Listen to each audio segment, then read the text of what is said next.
channel where you can access the latest US news.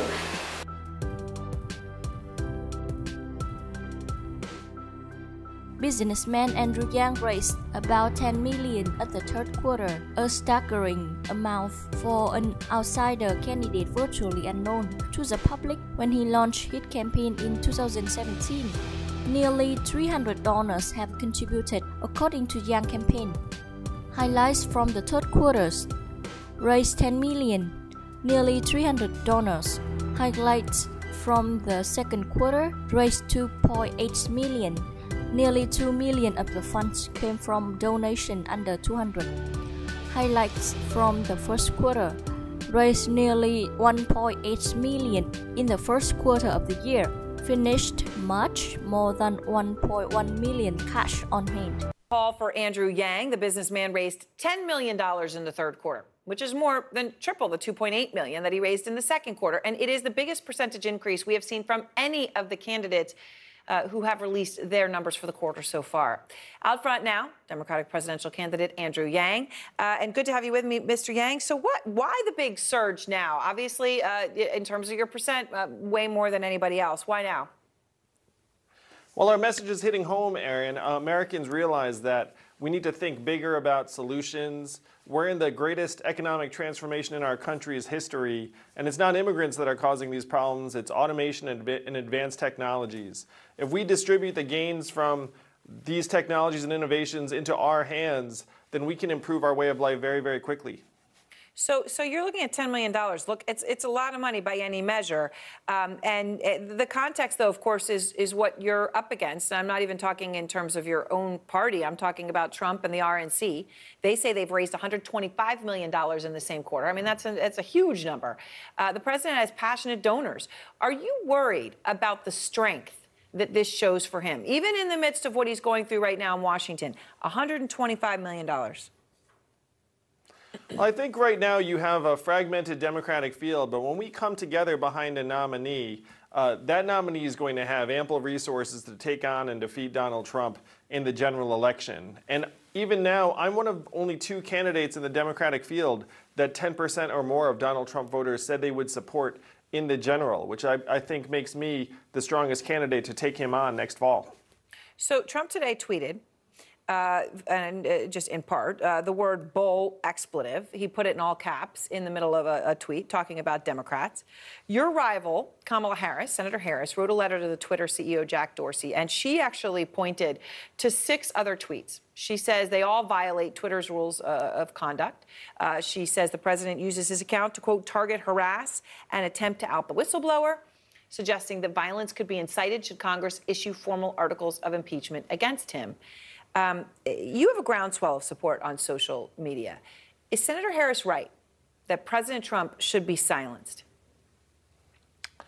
Well, I think that there was a stronger case for him not being able to use some of these platforms before he was the president of the United States. And now that he's in office, it's much harder to say, look, he shouldn't have access to something like Twitter.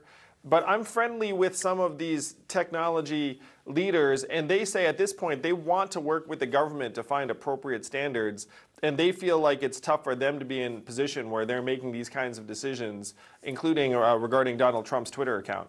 Right. I mean, do you believe fundamentally that he's got the right of free speech, and he is the president of the United States? I mean, that he should be allowed to, however he's going to use it. In a sense, the rules, some of their codes of conduct may not apply.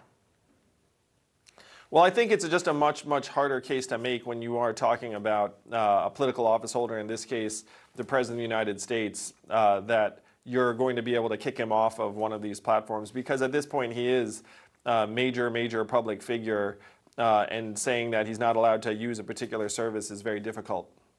So let me ask you today, I'm sure you saw this earlier this week, the editorial board at the USA Today came out against your Freedom Dividend plan, and they conclude, their final sentence was, Andrew Yang's Freedom Dividend is one of those too good to be true proposals that are hard to take seriously. They go through your plan, and they say that you would give, for example, a young affluent couple $24,000 a year, right, $12,000 each, while a single mother of 3 would get only $12,000. What do you say to them? Well, what I say is that the Freedom Dividend is intended to be a foundation or a floor for all Americans, and that we can't stop there. If you do have a single mother of 3, there are programs designed to help make it better for her and more fair for her, and that those programs continue to evolve, and that's where we should be investing.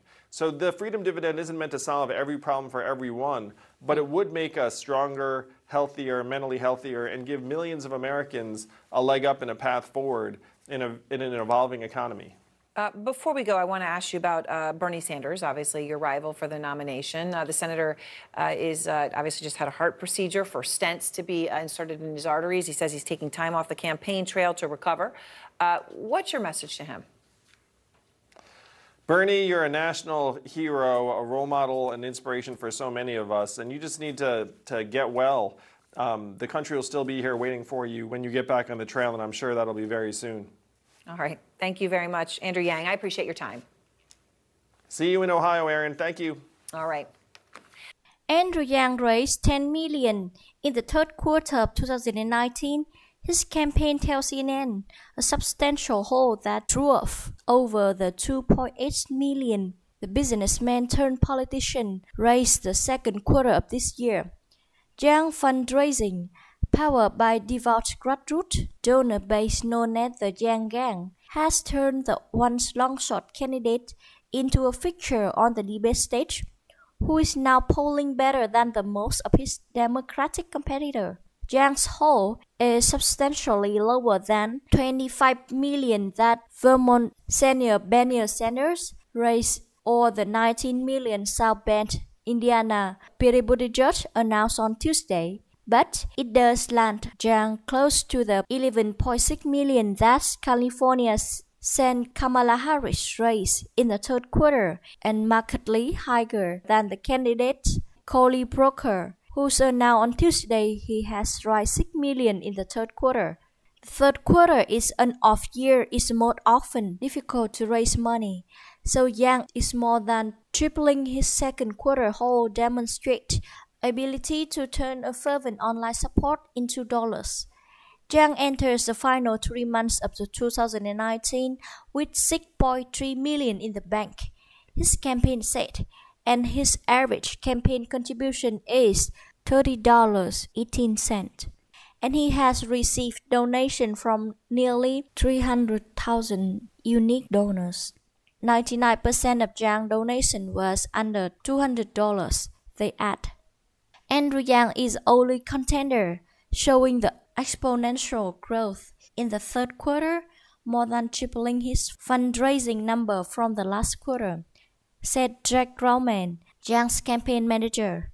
This grassroots fundraising total, with $6 million plus in the bank, ensure the campaigns will have the funding to compete and outperform expectations through the Super Tuesday and beyond.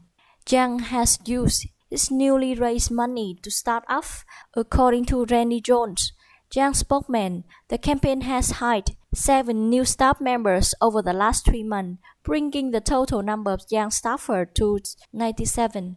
Yang, who's officially launched his presidential bid in 2017, was an afterthought in the Democratic field until recently, largely dismissed by his Democratic opponents and party's operatives.